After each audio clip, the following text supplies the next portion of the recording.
Yo, what's up guys? Glad you stopped by. Let's clear something up right away. I know the internet is full of soulless bots reading stories like a manual right now, but it's different here. This is my my actual real voice, genuine reactions, and absolutely no AI garbage.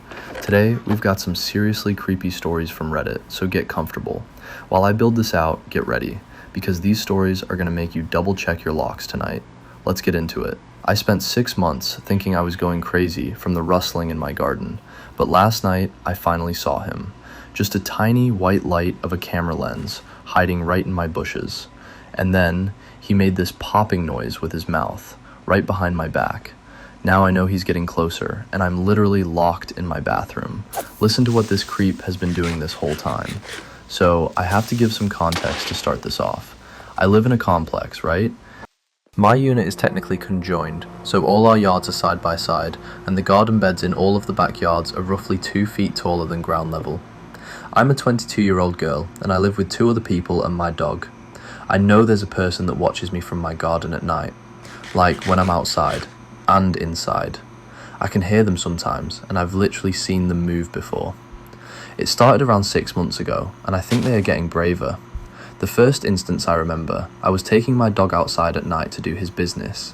I sat down on a hanging chair I have in my backyard, closer to the garden, just watching TikToks on my phone, when I could have sworn I heard someone cough. I paused my phone, looked around, and tried to listen for any noise, but heard nothing.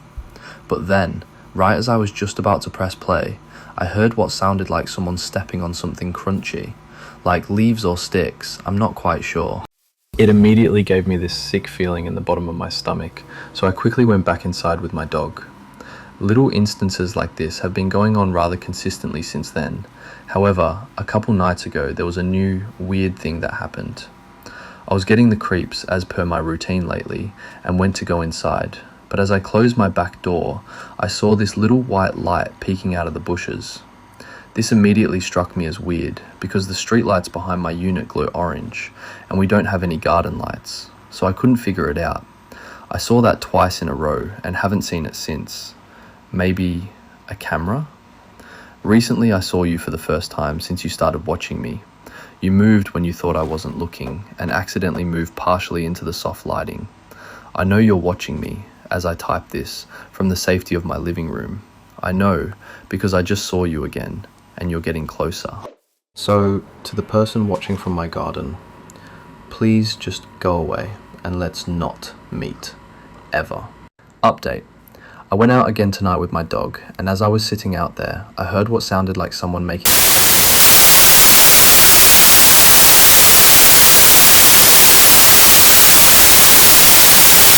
And which of us is home? Man, that is messed up. Like, imagine realizing that either the person you love is an imposter, or you are the imposter and you don't even know it.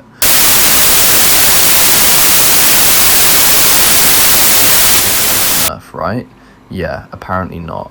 Let me know what you guys think down in the comments. Would you run or try to figure it out? Alright, let's keep this going. Our next story is... So, we went to Disneyland Paris last month. Just me, my boyfriend Leo, and our friends Mark and Chloe. It was like the trip of a lifetime. For a few days, it literally felt surreal in the best possible way.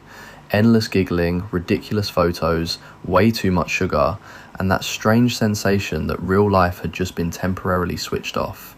But then, it all started at Phantom Manor. We queued for nearly 40 minutes. Inside, it felt both cold and stuffy at the same time, smelling vaguely of dust, air conditioning, and something sweet that I couldn't quite place.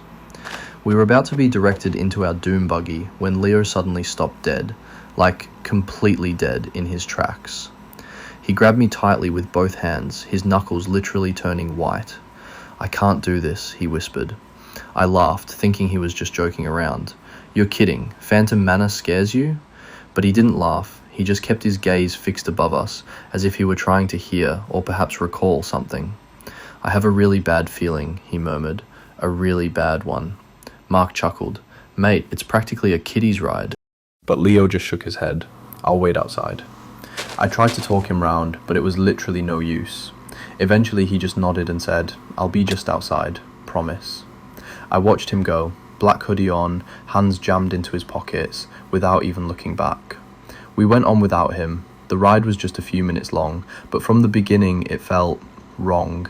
I knew Phantom Manor. It was always supposed to be theatrical, not actually scary, but this was somehow different. The sounds were muffled and slow. The animatronics seemed to twitch rather than glide. And when I looked in one of the mirrors, seeing the Doom buggy behind ours appear in the reflection, I could have sworn that, for a split second, Leo was sitting in it. Just empty space. I blinked and then he was gone, just shadows and glass. I told myself it was just the mirrors and the lighting. When we got out, Leo wasn't waiting outside. Nobody worried, not at first. Disneyland is enormous and you can easily lose people, right? Maybe he'd gone for a drink or something, but like 15 minutes later, I had this horrible heaviness in my stomach. So I asked Mark and Chloe to check Frontierland while I went back toward the ride exit one last time. And then I found him. He was standing outside the exit by a popcorn cart, staring straight at the castle, not moving. Not on his phone, not even looking like he was waiting for anybody. "Leo!" I literally nearly shouted. "What are you doing?" I touched his shoulder and he jumped, as if I'd pulled him out of a deep sleep. Then he turned and he looked calm. He smiled that normal smile again, almost too normal, and said, "Hey, where were you guys?" "Where were we? We've been looking for you everywhere." He frowned a little.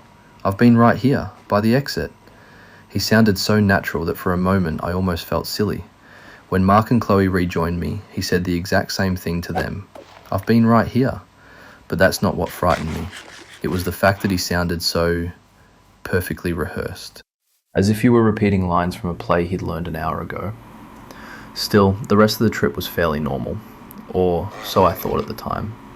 The strangeness really only started when we got home.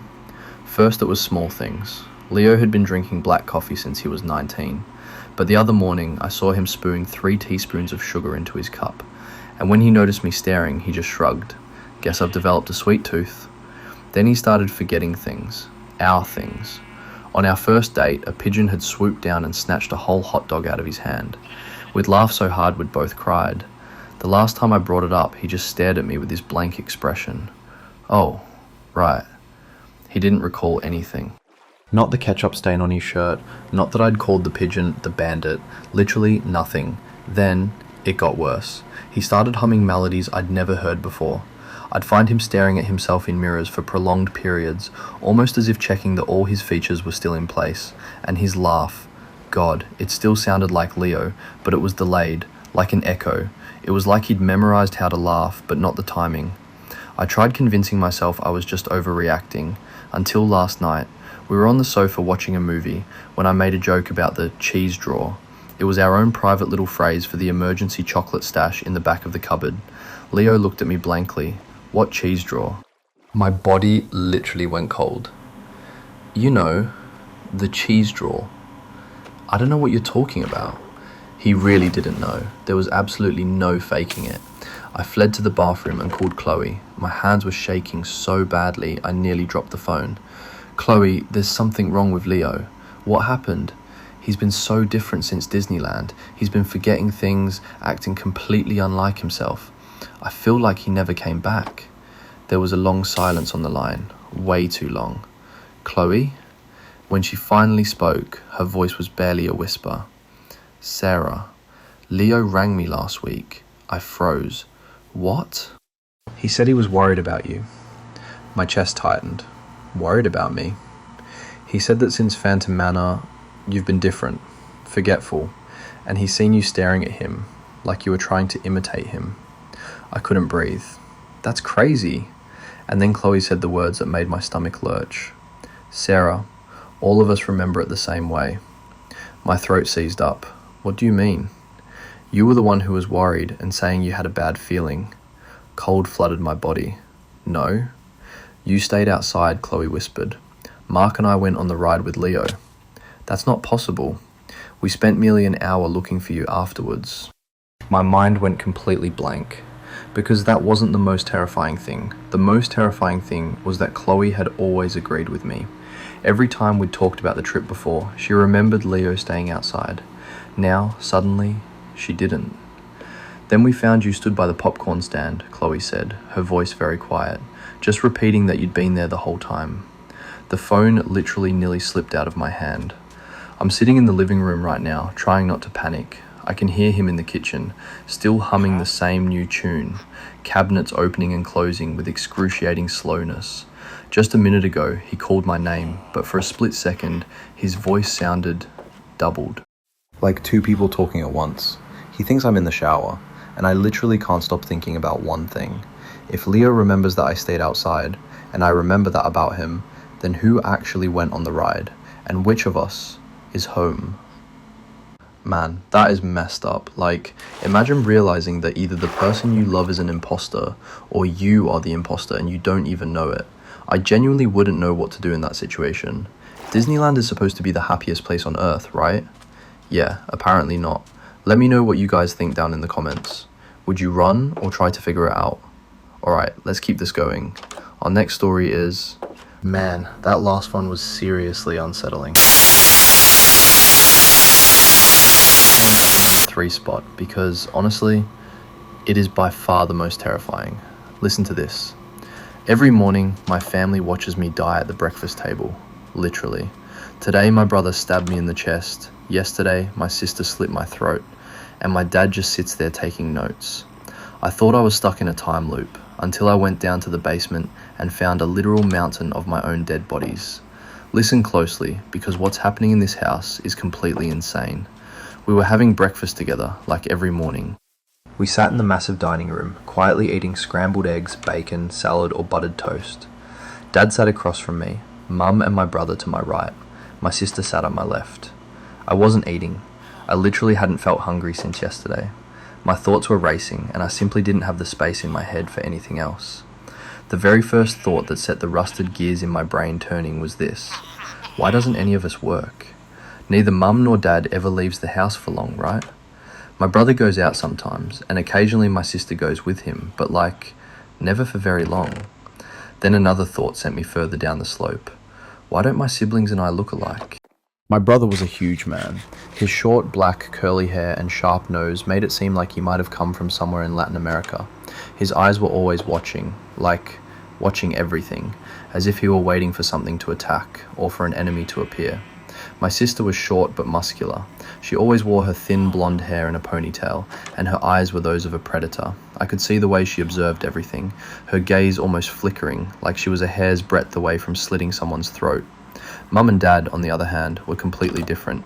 I didn't fear them the way I feared my siblings. They just watched, studied. Both were small, thin people.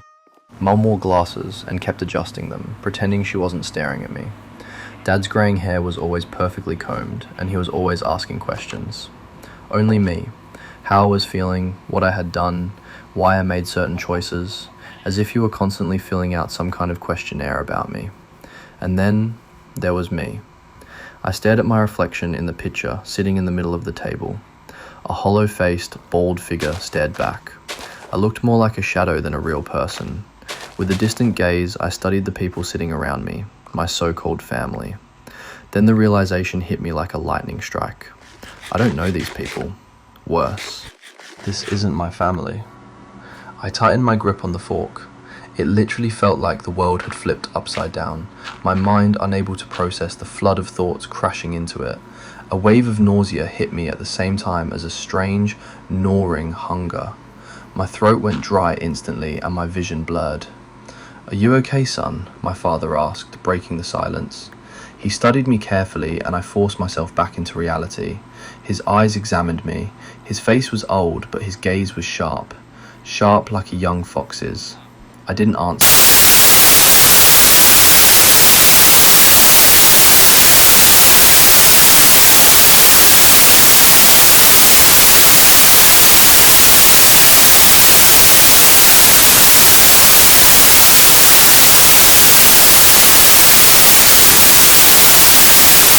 The way his voice vibrated in the air, and all I could think was, why don't I remember anything? I knew our daily routine. I knew what we did every day. I knew whose room was whose. I knew Mum and Dad slept separately, but I didn't remember anyone from before. No memories of us as children. No image of my parents being younger. I didn't even know the names of the two people who claimed to be my parents. "Are you with us, son?" my father asked again. The curiosity on his face was beginning to harden into suspicion. Still, I said nothing. My eyes drifted toward the sliding door on the left. The kitchen was that way. Beyond it, through another door, lay the enormous backyard. My brother shifted. His massive, shovel-like hand slipped beneath the table. Without taking his eyes off me, he slowly brought it back up. Something metallic glinted in his grip, the tip of a needle, an injection. For me? The thought shot through my brain, and then, like prey sensing the predator, an alarm blared inside my head. I need to run. In one swift motion, I drove the silver fork I'd been clutching straight into my brother's forearm. He howled in pain, but I didn't have time to care. I had to get out. I knocked my chair backward and literally launched myself away from the table. Mum and Dad didn't move, but my sister's speed shocked me. I had barely started toward the kitchen when she was suddenly right there in front of me. Something grey flashed in her hand. Then she hit me, hard enough that the world instantly went black. The next thing I knew, I was on the floor. My sister stepped beside me. She was wearing brass knuckles. Pain flooded my entire body, radiating from my face. My jaw had to be broken. I was pretty sure I'd lost a few teeth. "You motherfucker," my massive brother growled as he staggered over to me. Blood dripped from his hand. The last thing I saw was the sole of his boot. The sour scent of blueberries twisted gently into my nose. I blinked hard until my vision cleared. I was sitting at the massive dining table again.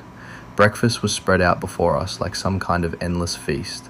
Scrambled eggs and bacon, pancakes drenched in maple syrup, buttered toast, cereal, cold cuts, and the large pitcher where my reflection stared back at me once more. My father had just taken his seat across from me. He sat down elegantly and immediately grabbed the boiled egg and a couple slices of toast. My mother sat to my left beside my sister, my brother on the right, alone. There was a strange, tiny healed wound on his hand. Everything was exactly the same as every other morning, just like it always was, except a moment ago, I had literally attacked them. I swallowed the saliva pooling in my mouth. With desperate dread, I stared at the glass beside the bowl of fresh blueberries.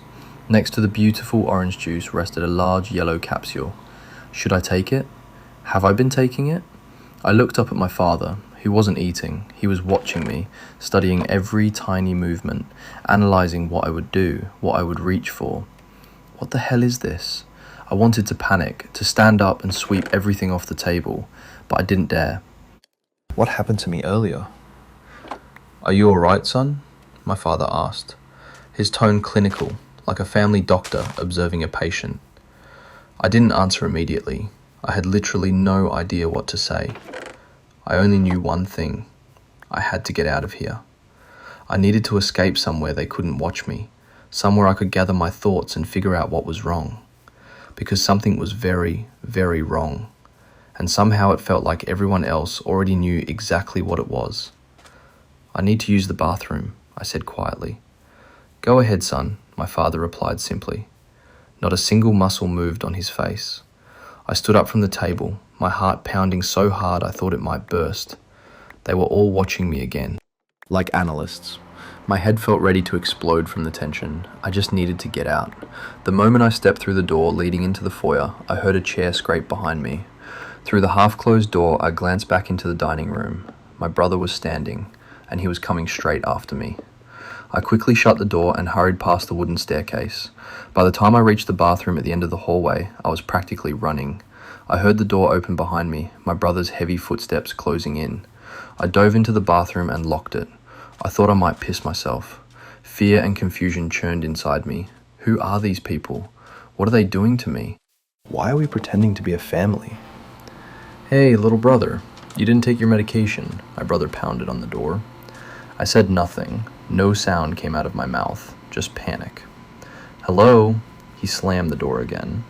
"Don't do this. You have to take it before breakfast." "Who the fuck are you?" I blurted out, terrified. I shouldn't have spoken.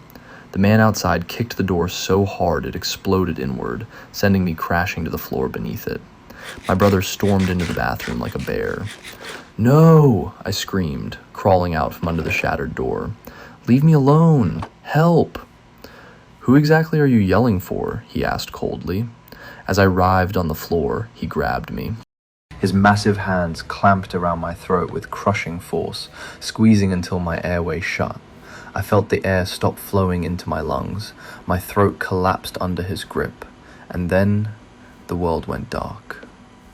My face stared back at me dumbly from the reflection in the water pitcher.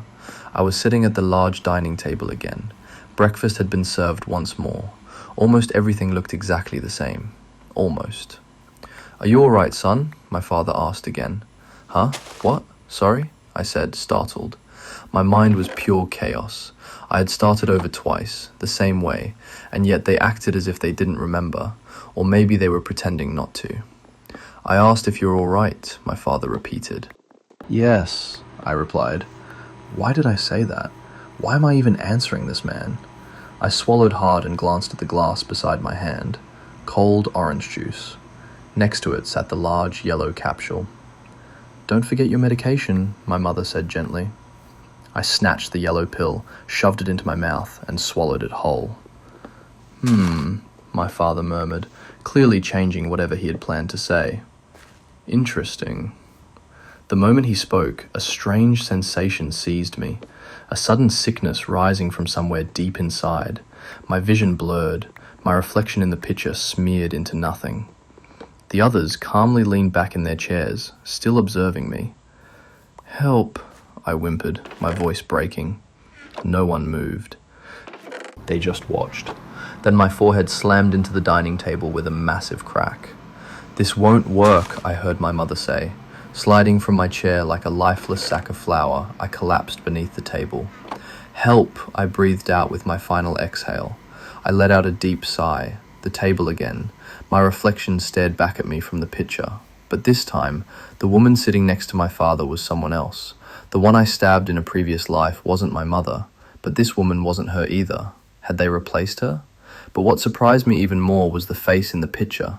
The gaunt, sickly figure was gone. Instead, I saw the blurred reflection of a strong, healthy man.